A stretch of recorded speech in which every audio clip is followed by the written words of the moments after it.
Martha Marty Sullivan was quietly knitting in her living room, with the soft early summer sunlight of Minnesota streaming in.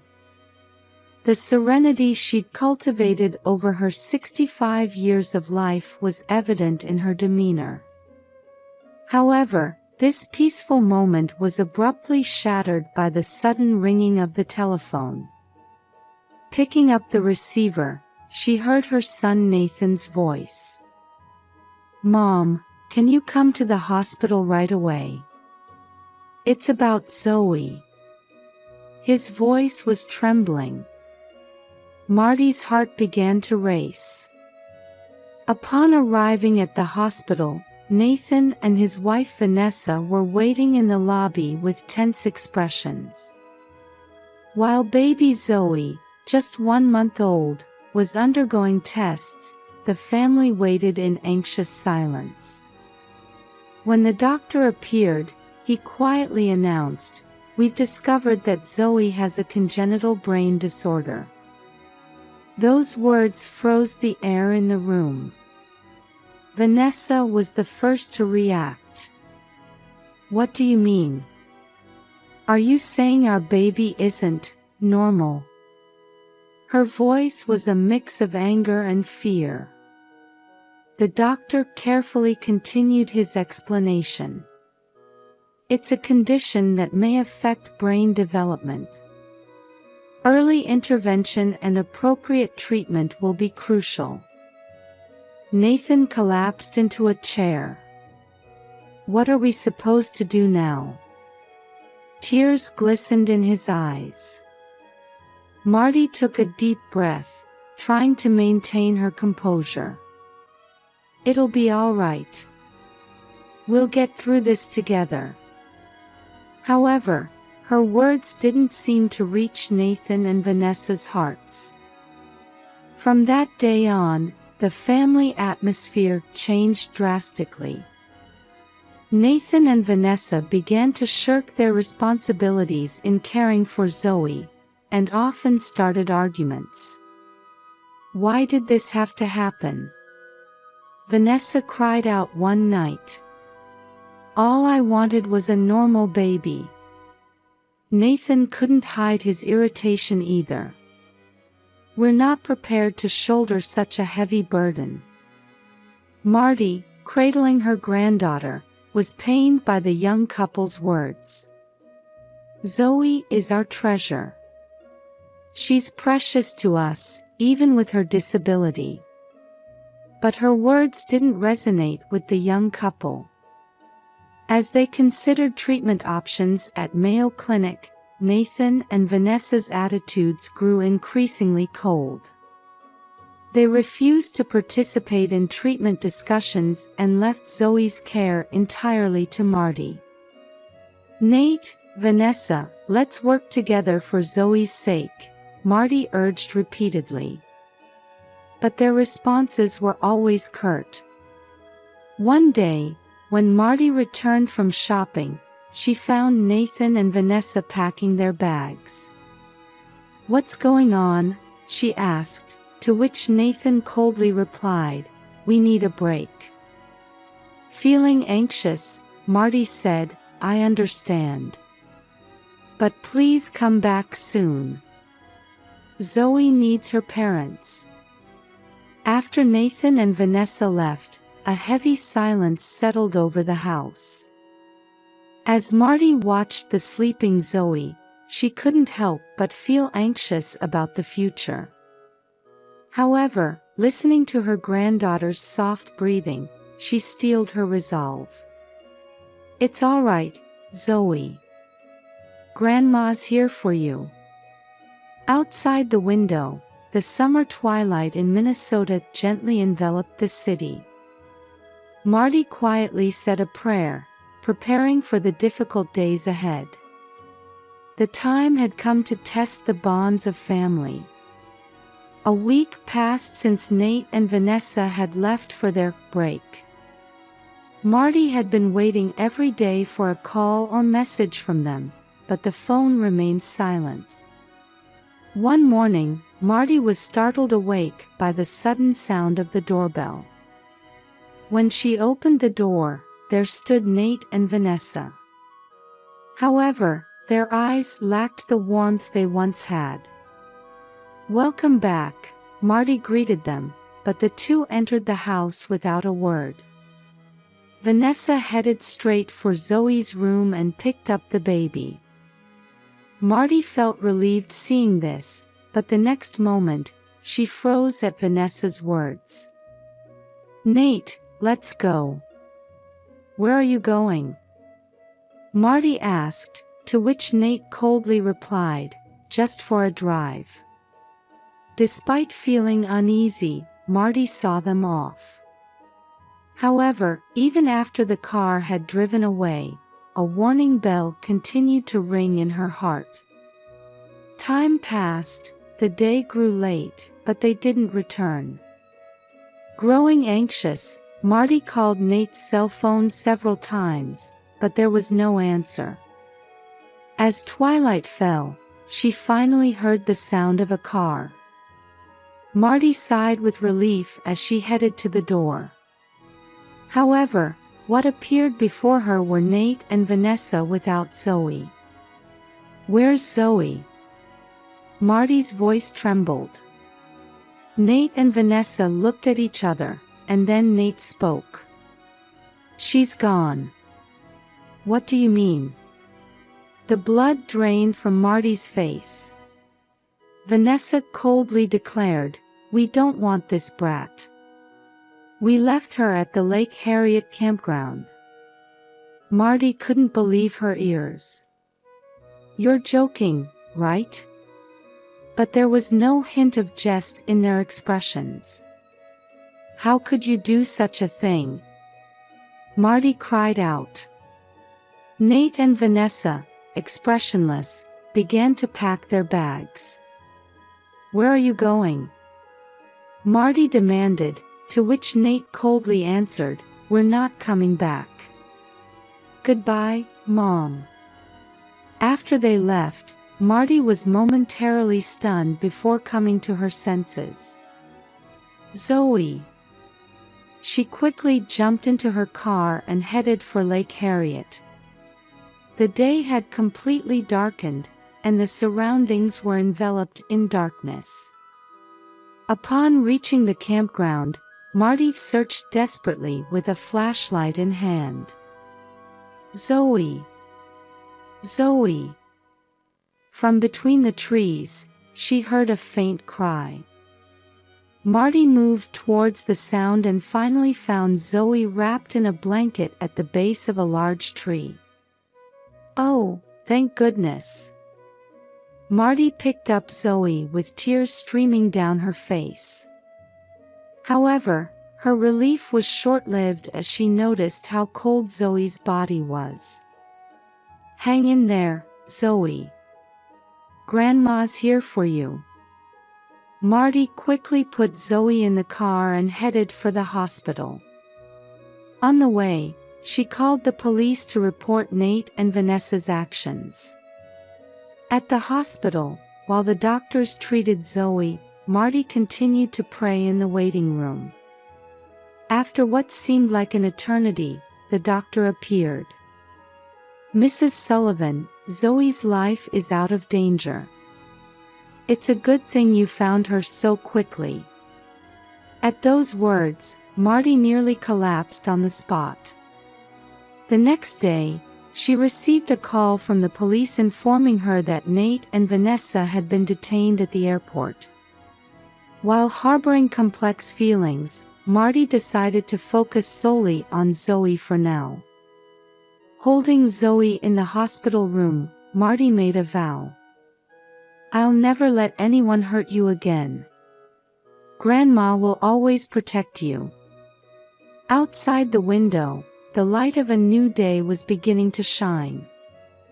The road ahead would be steep. However, Marty was determined to move forward, one step at a time, together with Zoe.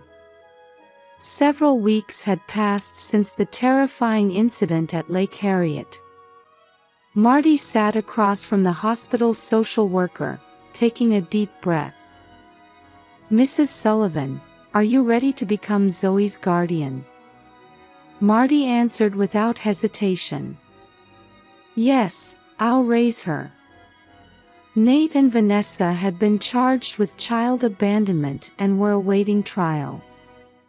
While anger and sadness swirled in Marty's heart, she knew she had to focus on Zoe, who was right in front of her.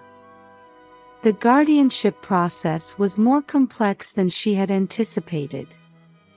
Mountains of paperwork, interviews, home visits. She could feel the concerned gazes of those around her, wondering if a 65-year-old woman could raise an infant. But Marty didn't give up. I have the strength to make Zoe happy.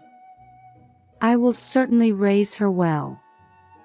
Her words, filled with determination, made even the judge nod deeply. On the day she was officially recognized as Zoe's guardian, Marty hugged her granddaughter at the hospital. Now, let's go home. Back home, a new reality awaited. A crib, diapers, formula. Marty hadn't imagined she'd be taking care of a baby again at 65. But every time she saw Zoe's smile, all her fatigue vanished. Visits to Children's Minnesota Hospital became routine. Neurology, physical therapy, speech therapy. Managing appointments alone was challenging, but Marty desperately kept up. Mrs. Sullivan, you're doing very well, Dr. Johnson, the attending physician, said. We're seeing good signs in Zoe's development. At those words, Marty felt tears welling up. Thank you. I'll keep doing my best. However, not everything was smooth sailing. Preparing midnight bottles and dealing with seizures pushed her to her physical and mental limits at times. One day, Sarah, a 58-year-old former nurse living nearby, came to visit. Marty, you look like you're having a tough time. Is there anything I can help with? At first hesitant, Marty gradually began to accept help. Sarah would occasionally assist with Zoe's care, giving Marty some time to rest.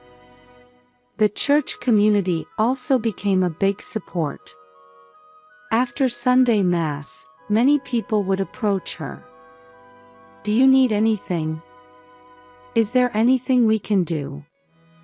Marty slowly began to realize that she didn't have to shoulder everything alone.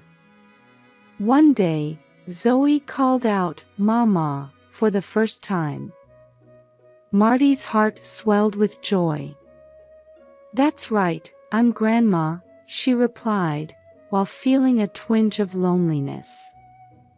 This was a moment that Nate and Vanessa should have experienced. However, such thoughts didn't linger long. Zoe's smile and daily growth gave new meaning to Marty's life. Sometimes, she was aware of the eyes around her. When she was with young mothers in the park, she felt out of place. But Marty held her head high. We may be a different kind of family, but we're a family filled with love. A year passed, and Zoe's second birthday was approaching. Marty planned a small party. Sarah and friends from church gathered, and the house was filled with a warm atmosphere. As she watched Zoe blow out the candles on her cake, Marty thought, our journey has only just begun. But we can overcome anything together. That night, as she put Zoe to bed, Marty quietly vowed, I'll make you happy, Zoe. Grandma will love you enough for both Mama and Papa. Outside the window, the Minnesota stars were shining. The story of this new kind of family was just beginning. But the bond between Marty and Zoe had the strength to overcome any difficulty. It was the true image of a family, transcending blood ties. 8 years had passed, and Zoe was now 10 years old. Marty had turned 75, but she felt fulfilled in her life with her granddaughter. Zoe's disability still affected her daily life, but the two were moving forward little by little. One day, after a regular checkup at Children's Minnesota Hospital, Dr. Johnson made a new suggestion. "Zoe, would you like to try art therapy? We can expect it to be effective as part of your rehabilitation." Zoe hesitated a bit, but Marty gently encouraged her. "Why don't you give it a try? Starting something new is always good." At the first session, Zoe nervously gripped the paintbrush. However, as she layered colors, Marty could see her expression gradually softening. When the session ended, Zoe shyly showed her painting to Marty. It was a colorful flower field. "Grandma, look!" Marty gasped. She felt that Zoe's painting contained something she couldn't express in words. "It's wonderful, Zoe." From then on, Zoe looked forward to art therapy every week. Her paintings gradually became more complex, and her use of color became richer. One day, Sarah, the art therapist, approached Marty. "Mrs. Sullivan, Zoe's talent is special. Her paintings show deep emotions and a unique perspective." At those words, Marty felt surprised and delighted. Zoe's paintings might be becoming a means of expressing her inner world. As Zoe's 11th birthday approached, she developed a high fever and had to be hospitalized. Watching Zoe lying quietly in the hospital room, Marty's heart ached. "Zoe, it's okay. You'll get better soon." When Marty spoke, Zoe smiled weakly. "Grandma, can you bring my painting supplies?" Marty rushed home and brought Zoe's art materials. For the next few days, Zoe continued to paint from her hospital bed. Her paintings had a depth that hadn't been there before. On the day of discharge, the hospital staff were surprised when they saw Zoe's paintings. "These are wonderful," said Jenny, a nurse. "Would you like to exhibit them at the Ronald McDonald House?" Ronald McDonald House is a facility for sick children and their families. Zoe's eyes lit up. "Really? Can I?" "Of course," Marty answered. "Let's show everyone Zoe's paintings." Preparing for the exhibition was a new challenge for Zoe. She seriously considered which paintings to choose and how to arrange them. On the day of the event, many people visited the small exhibition space. A 10-year-old child painted such amazing works. This use of color is professional level. Zoe smiled shyly but happily at the words of the visitors. Among those who came to see the exhibition was Lisa Stevens, a curator from the Walker Art Center. She spent a long time standing in front of Zoe's paintings. "Mrs. Sullivan," Lisa approached Marty. "Zoe's talent is wonderful. Would you like to exhibit at our Young Artists show?" At those words, Marty and Zoe were speechless with surprise. But Zoe's eyes were shining with expectation. "I want to do it," she answered immediately. That night, As they had dinner as a family, Marty was thinking about Zoe's future. Even with her disability, she could express herself through art. It felt like a new door of possibility had opened for Zoe. "Zoe, do you really want to pursue the path of art?" Marty asked. Zoe answered in a firm tone. "Yes, I can express my feelings through painting. Plus, I can make people smile." Marty felt a warmth in her chest at her granddaughter's growth. Despite overcoming difficulties, Zoe was trying to find her own path. "All right, Grandma will support you with all her might." When Marty said this, Zoe beamed with a full smile. Outside the window, the sunset was dyeing the city red. Looking at this beautiful scene, Marty thought, Zoe's life would surely shine as beautifully as this sunset. There would still be difficulties ahead. But with art as a new light, it would brightly illuminate their lives. Believing this, Marty and Zoe began preparing to take a new step forward. The day of Zoe's first solo exhibition at the Northrop King building had arrived. Marty was now 75 years old, but her heart swelled with pride at her granddaughter's success. Upon arriving at the venue, many people had already gathered. Art dealers and critics were casting eager glances at Zoe's works. As the opening ceremony began and Zoe stepped onto the stage to give her greeting, a commotion broke out at the entrance of the venue. Marty's eyes widened. Standing there were Nate and Vanessa, whom she hadn't seen in 10 years. As a silence that seemed to stop time enveloped the venue, Nate and Vanessa walked towards Zoe. "Zoe!" Nate called out.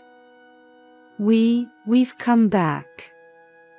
Marty immediately stood in front of Zoe. "Why have you come?" Vanessa began to speak tearfully. "We made a terrible mistake. But we truly regret it. We want to come back to the family." However, Zoe calmly replied, "I knew you two would come." As the venue was wrapped in surprise, Zoe continued, "Please look closely at my paintings. Especially the one in the center." Nate and Vanessa turned their eyes to the indicated painting. At first glance, it seemed to be a beautiful landscape, but upon closer inspection, unsettling elements were hidden within. Zoe began to explain matter-of-factly. "This painting depicts the day you abandoned me. But that's not all." She pointed to a part of the painting. "Do you see the numbers hidden here? This is the auction price of my latest work." Nate and Vanessa's faces tensed. Zoe continued, "You suddenly appeared after my talent started to be recognized. That's not a coincidence, is it?" Vanessa said in a trembling voice, "That's not true, we really." But Zoe interrupted her. "If you really wanted to come back to the family, why didn't you contact me before I became famous? Why didn't you help when Grandma and I were struggling?" Nate and Vanessa were at a loss for words, standing stock still. Zoe calmly continued, "My talent isn't for money. It's to overcome past pain and create a new future. And I already have a loving family." She smiled at Marty. "If you truly want to make amends, you should start by filling in the 10-year gap. But if you came for the money, please leave now." After a moment of silence, the venue erupted in applause. Many people were moved by Zoe's courage and wisdom. Unable to withstand the cold stares from those around them, Nate and Vanessa hurriedly left the venue. Marty hugged Zoe, holding back tears. "You've really grown strong." Zoe replied, "It's thanks to you, Grandma. We're the strongest family." That night, under the starry sky visible from the windows of the Northrop King building, Marty and Zoe felt the beginning of a new chapter. Zoe had used her talent to face her past and overcome it. The two were prepared to overcome any difficulties with love and talent as their weapons. And they quietly felt that the events of this day would be a major turning point in their lives. After Nate and Vanessa left the venue, Zoe let out a deep breath. As the people around her watched over her, she began to speak quietly. "Those two are my parents. But they're also the people who abandoned me." As the venue held its breath, Zoe continued, "Today, I understood their true intentions. But strangely, I can't bring myself to completely reject them." Marty placed her hand on her granddaughter's shoulder, smiling encouragingly. "My works contain all my suffering and joy. Someday, I hope they can understand too." There was a hint of hope in Zoe's voice. She looked around the venue and said firmly, "Family bonds aren't easily repaired. But through art, I'll continue to express my feelings. That's the path I've chosen." Those words enveloped the entire venue in applause of admiration. After the exhibition, Marty and Zoe quietly headed home. In the car, Zoe suddenly said, "Grandma, was it okay that I didn't completely reject them?" Marty gently replied, "I'm proud of your decision. It's not an easy path, but this is your strength." A year passed since the exhibition. Zoe's talent blossomed further, and her works began to attract national attention. One day, as Marty was checking the mail, an unfamiliar envelope caught her eye. She gasped when she saw the sender. It was from Nate and Vanessa. Opening the letter together with Zoe, they found long words of apology and updates on the two's recent situation. It was clear that they had deeply understood their mistakes through Zoe's works and were sincerely reflecting. The letter stated that they had started volunteering at a local childcare center and were facing their problems by receiving counseling. After reading the letter, Zoe quietly said, "Grandma, I think I want to meet them."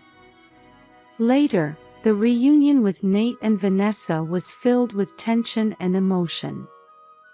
While it would still take time for complete reconciliation, they were able to take a small step forward. While carefully building a relationship with her parents, Zoe continued to cherish her strong bond with Marty. Her works, which wove in the complex story of her family, touched the hearts of many people. Marty, proud of her granddaughter's growth and strength, gradually accepted this new form of family. The theme of Zoe's next solo exhibition was rebirth. Her image of overcoming past pain and weaving new bonds gave hope to many people. Though the shape of the family had changed, Zoe embodied through her life and art that with love and understanding, any wound can be healed.